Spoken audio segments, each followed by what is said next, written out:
You're watching Ask the Ministers of God right here on MBCI TV. Now tonight this is a very interesting subject and maybe different people have different opinions of it, but of course we have Ask the Ministers of God so that we can set things straight on different issues that may be of a challenge to you. Thank you so much. You're still receiving your input or also your reflections through our Facebook platform, MBCI TV, or shortcut platform 23814. On set is Pastor Alex Maina and also Reverend John Gatata. We're looking at the subject of should non-believers be allowed to participate in church programs or church ministries. Now, Reverend Gatata, what do you make of this narrative or argument that some of these people who are non-believers, when they are allowed maybe to participate in some of these programs, it contributes to them in believing in Christ? Well, sometimes when you allow them to participate, they really don't see any need because they're already participating. Let me give you an example. Somebody will come to church and say, I want to sing you a song. I'm not saved, but because he likes singing, I want to sing you a song. You see?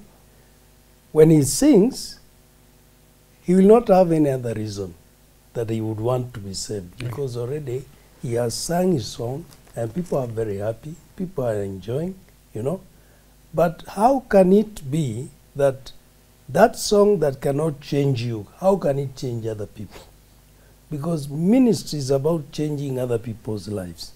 So before you change another person's lives, your life must first of all be changed. So if you allow somebody whose life has not been changed by Christ to minister to other people, then how then will he come to realize that he can change? It becomes very hard for them. It becomes very hard. Do you think, Pastor Alex, there could be a scenario where maybe some of them started even when they didn't know Christ, but because maybe they were given that particular leeway, and now they began to embrace the church, they began to embrace the person of Christ in their lives? You know, as I said, it depends on, okay, when you talk of church and church programs, you know, that's broad, that's really expanded. Because somebody can be a driver, for example, in a church program. Somebody can be, and as a quick shoot video in a church program. But to an extent, that is not really what we are talking about. That is not really like a church program. A church program is you're ministering Christ to the people. Like what Bishop has just said, like singing. That's when you're now doing ministry, spiritual ministry. You're releasing words as opposed to impact the people positively through the Spirit of God. But if the church has a shamba and you need somebody to dig, so they are born again or not born again may not really apply. And actually, but what I'm saying is those also are avenues that you can use also for soul winning. Whereby people can come and be drivers in churches. You have ever seen that? Mechanics. You know, even if most of the pastors have seen their mechanics getting born again. I have that testimony. So there is no way that, because you're looking at the professional aspect of it.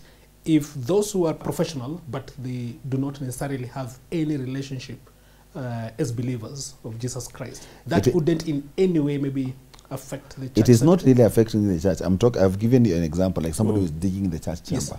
There's no connection between the church chamber, the maze there, and the believer.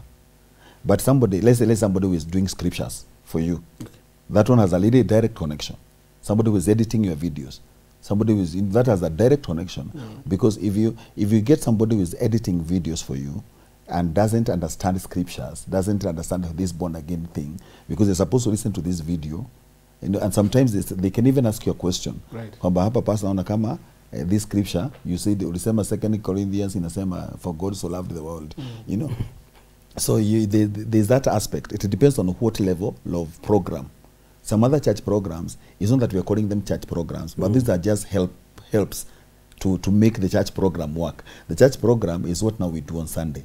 We have the worship, we have the prayers, we have the word, and definitely the ushering and all that. People who are really assisting the pastor to do the church program. At that level, those people are supposed to be seriously born again. You know. Let me give you another biblical example. Especially in the Old Testament, we had this person called Moses. Moses was a good leader, and Moses is the time he was doing all the work on his own. Nafanya kazi peke yake kabisa, anapambana until one day Jethro alikuja the father-in-law akaona vile Moses anafanya, and I love the advice he gave to him. Alimwambia Moses, you're going to kill yourself with this work. So definitely you need people to come and help you in the work that you are doing. But these people, they are coming to judge the people, to judge their cases. Wanakuja kuwapatia direction, counseling, guidance. Yes. That was actually what they were doing. Musa alikaa peke yake kwa ofisi, watu wanapanga nini kuanzia hapa paka Olive Inn. Moses jione karibu kukufa. And I hope our pastors have not taken that direction of Moses. If they have done that, they need to read the book of Exodus. Should it be Exodus? I even had Exodus 18. Yes. Exodus 18. Kwamba uko na raini kubwa hapo. Watu wanakuona, you come to your family in the evening, to your wife you are dead. To your children you are dead. Not because of ministry, because you don't understand what God wanted you to do. God wanted us to raise other people. Lakini Jethro alimwambia fanya hivi, select leaders. Select leaders among your people. Choose some leaders. But these leaders, please train them. Teach them your gospel. Teach them your God. Teach them what you know. And after that, that is only time now they are qualified to come and judge the people. So we are talking of now, because this is a very spiritual, a spiritual venture.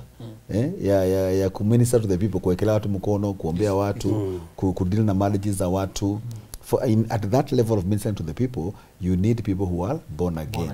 Lakini mtu akuosha gari, anaweza kuwa hata anavuta bangi yako sawa tu.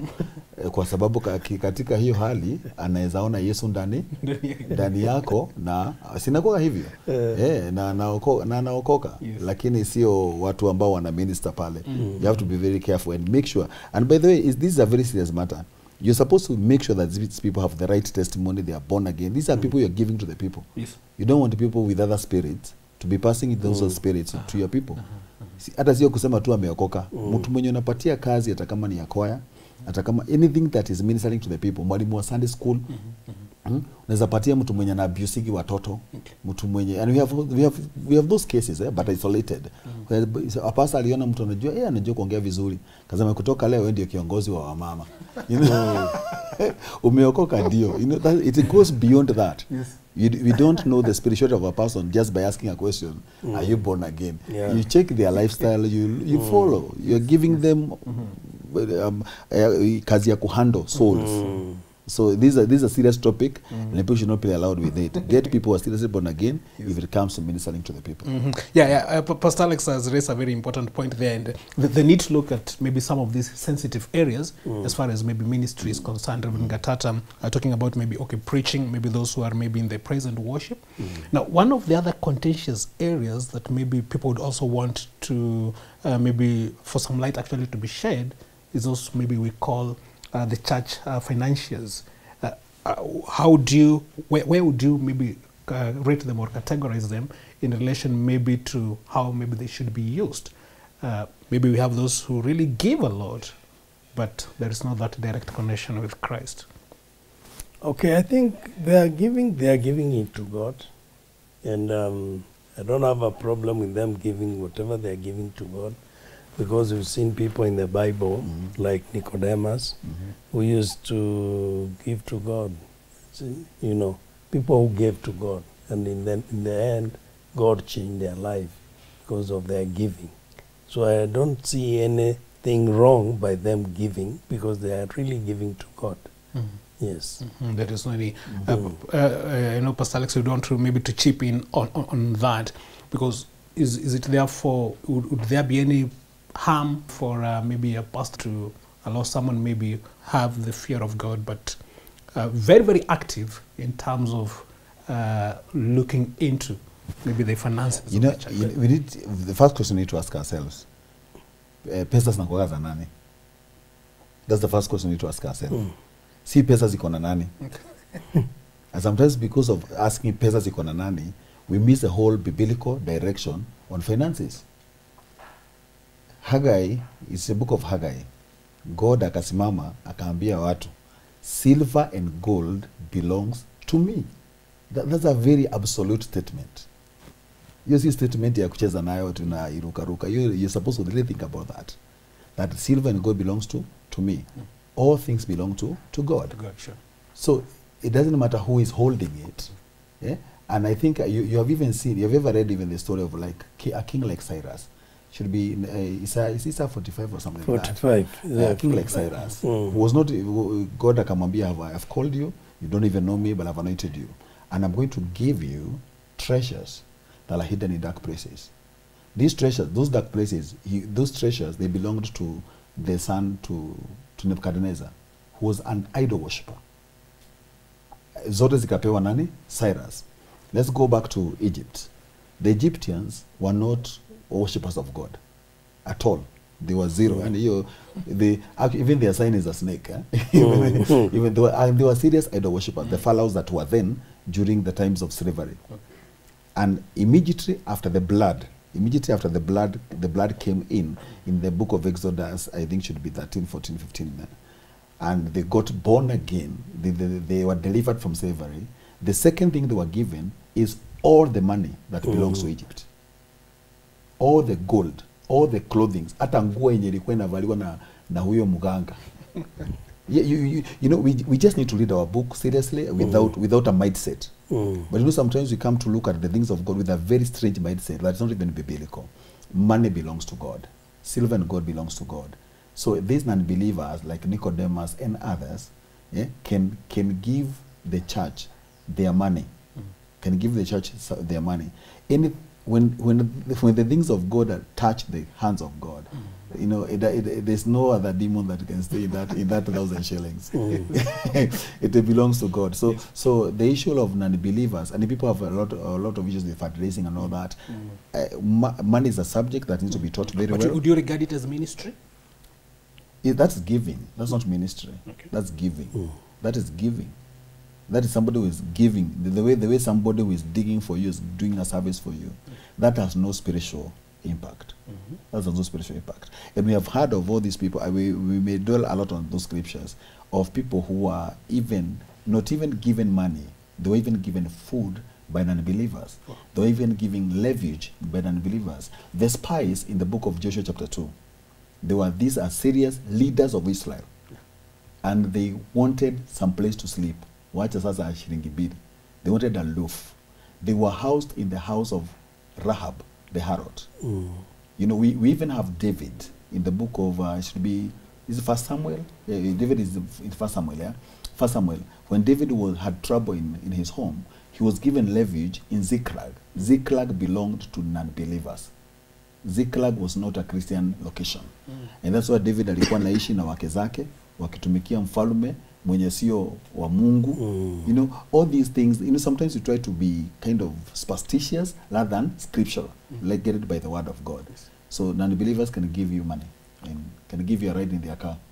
They can give you, Wow, because of time, we'll have to bring it to a stop for tonight, but that was quite an interesting discussion. I want to appreciate our servants of God, Pastor Alex Maina. Thank you so much for those great insights. Thank you. Also, Reverend John Gatata, it's been a pleasure, man of God. Thank you. To have you shed light on this particular subject. Thank you so much also for following us and also for your participation. We'll do it again next week at a time like this.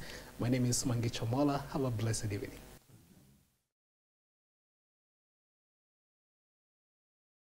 Nugget of Wisdom with Apostle Dan Gishimo. When you talk on a subject, make sure you know it well, as little knowledge is worse than ignorance. Always be clear in your subject and beyond reproach.